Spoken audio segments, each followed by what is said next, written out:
नमस्कार मित्रांनो, संसदेचं पावसाळी अधिवेशन ऑगस्टमध्ये संपलं आणि हे अधिवेशन संपल्यानंतरच 1 महिन्याच्या आतच या ठिकाणी संसदेच्या विशेष अधिवेशनाची घोषणा भारत सरकारने केली। प्रश्न असा पडतो की अशा या विशेष अधिवेशनाची गरज का भासत आहे, कोणत्या दृष्टिकोनातून या विशेष अधिवेशनाचं प्रयोजन संसदेच्या पातळीवर भारत सरकारने विचार घेतलेला आहे आणि आज पाहतो संसदेची किती अशी विशेष अधिवेशनं झालेली आहेत, किती वेळा झालेली आहेत आणि ती कधी झालेली आहेत, या सर्व अर्थाने आजचा आपला व्हिडिओचा विषय असणार आहे। या संबंधीचे अनेक IMP फॅक्ट्स आज आपण या ठिकाणी या व्हिडिओच्या माध्यमातून पाहणार आहोत। मित्रांनो, या ठिकाणी या संसदेच्या विशेष अधिवेशनाशी संबंधित जे काही IMP फॅक्ट्स आहेत ते पाहत असताना कोणकोणत्या कालखंडामध्ये हे विशेष अधिवेशन पार पडलं, कोणत्या कारणास्तव पार पडलं, या सर्व अर्थाने आज आपण या ठिकाणी माहिती पाहणार आहोत। मी प्राध्यापक विजयकुमार शिंदे आज या संसदेचे विशेष अधिवेशन या सदराखाली अनेक प्रकारच्या IMP फॅक्ट्सवर प्रकाश टाकणार आहोत।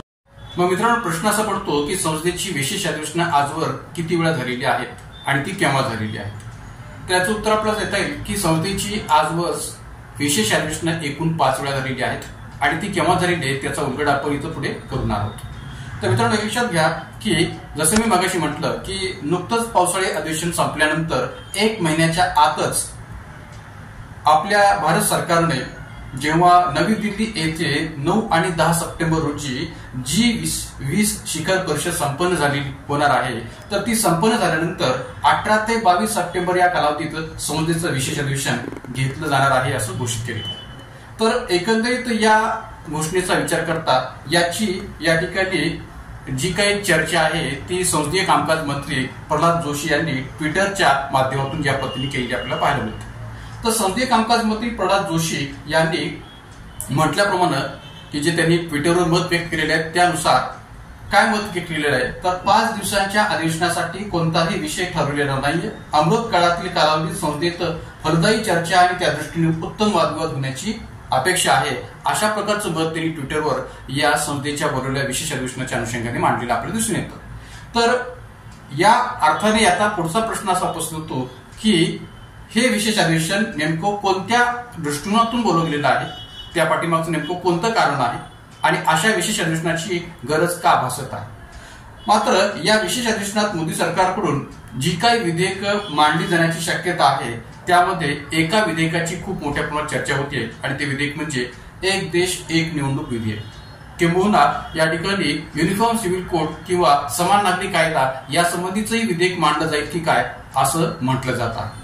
तर एकंदरीत आता या ठिकाणी या चर्चेला जेव्हा आपण विचार घेतो तेव्हा प्रश्न आणखीन पडतो की शेवटचं विशेष अधिवेशन कधी झाले होते। या मोदी सरकारचा जर आपण संदर्भ घेतला तर शेवटचं विशेष अधिवेशन नेमकं कधी झालं होतं, तर पंतप्रधान मोदी जेव्हापासून सत्तेवर आलेले आहेत म्हणजे 2014 ते 2019 आणि 2019 ते 2024 या 2 कालखंडांचा जर विचार केला तर मोदी सरकारच्या काळात बोलावलं जाणारं हे संसदेचं विशेष अधिवेशन हे दुसरं विशेष अधिवेशन आहे असं म्हणायला काय हरकत नाही। का?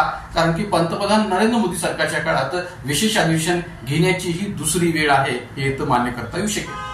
2017 साली शेवटचं विशेष अधिवेशन संपन्न झालं होतं। कधी? 2017 साली शेवटचं विशेष अधिवेशन संपन्न झालं होतं आणि जून 2017 मध्ये म्हणजे एक प्रकारे 30 जून 2017च्या मध्यरात्री 30 जून 17 रोजीच्या मध्यरात्री लोकसभा आणि राज्यसभेचे जे काही एकत्रित बैठक झाली होती, लोकसभा आणि राज्यसभेची जी काही एकत्रित बैठक संपन्न झाली त्या बैठकीत सरकारने GST किंवा वस्तू व सेवा कर हा कायदा लागू केला होता आणि ज्यामुळे केंद्र आणि राज्यामध्ये एकच कर लागू झाला होता। आपल्याला माहित असेल 1 जुलै 2017 पासून पूर्ण भारतामध्ये GST लागू झाली होती आणि म्हणून याबाबतचं हे विशेष अधिवेशन मध्यरात्री घेण्यात आलं होतं 30 जून 2017 रोजीच्या मध्यरात्री। एखाद्या कायद्यावर विशेष अधिवेशन घेण्याची ही पहिलीच वेळ होती, का तर यापूर्वी असं कायद्याच्या अनुषंगाने मध्यरात्री विशेष अधिवेशन कधीही बोलावलं गेलेलं नव्हतं, हे इथं आपण लक्षात ठेवण्याची गरज आहे। मात्र GST कायद्यावर मध्यरात्री विशेष अधिवेशन घेण्याची ही पहिलीच वेळ होती। 2017 पूर्वी जेवढी काही विशेष अधिवेशनं झाली होती ते सर्व विशेष अधिवेशनं महत्वाच्या किंवा ऐतिहासिक घटनांच्या स्मरणार्थ घेण्यात आलेली होती।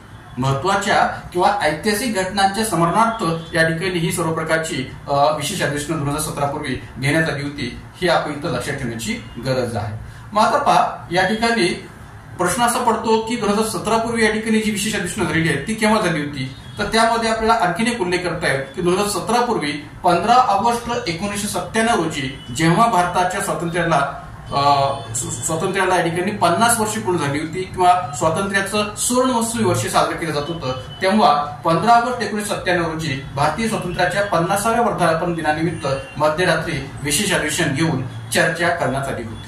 म्हणजे ज्या पद्धतीने 2017 मध्ये मध्यरात्री विशेष अधिवेशन झालेलं होतं जीएसटी कायद्याच्या बाबतीत, तशा प्रकारचं विशेष अधिवेशन मध्यरात्री 15 ऑगस्ट 1997 रोजी 50व्या वर्धापन दिनानिमित्त भारतीय स्वातंत्र्याच्या 50व्या वर्धापन दिनानिमित्त अशा प्रकारचं विशेष अधिवेशन झालेलं होतं किंवा त्याविषयी चर्चा करण्यात आलेली होती. मित्रांनो, व्हिडिओला पुढे कंटिन्यू करण्याच्या आधी आपण एक छोटासा ब्रेक घेऊया आणि ब्रेकच्या माध्यमातून आपल्या Indian polity bye Vicky Shinde या ऍपद्वारे चालणाऱ्या विभिन्न बॅचेस विषयी थोडक्यात माहिती घेऊया. श्रीकृष्ण जन्माष्टमी आणि गणेश उत्सव या निमित्ताने आपल्या ऍपच्या माध्यमातून विभिन्न बॅचेसवर स्पेशल डिस्काउंट ऑफर सध्या सुरू आहे. ही ऑफर 1 सप्टेंबर ते 30 सप्टेंबर या कालावधीमध्ये असणार आहे. तर याविषयीची विस्तृत माहिती आपण या ब्रेकच्या माध्यमातून पाहू शकता.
संसदेची जी विशेष अधिवेशनं या ठिकाणी संपन्न झाली होती त्याचा जर विचार केला तर 2017 पूर्वी जी संसदेची विशेष अधिवेशनं संपन्न झाली होती त्यामध्ये बहुतांश विशेष अधिवेशनं ही महत्वाच्या किंवा ऐतिहासिक घटनांच्या स्मरणार्थ घेण्यात आली होती.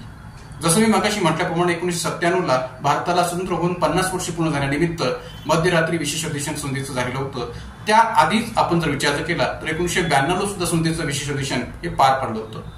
9 ऑगस्ट 1992 रोजी चले जाव आंदोलनाला 50 वर्ष पूर्ण झाल्यानिमित्त संसदेचं विशेष अधिवेशन घेण्यात आलेलं होतं.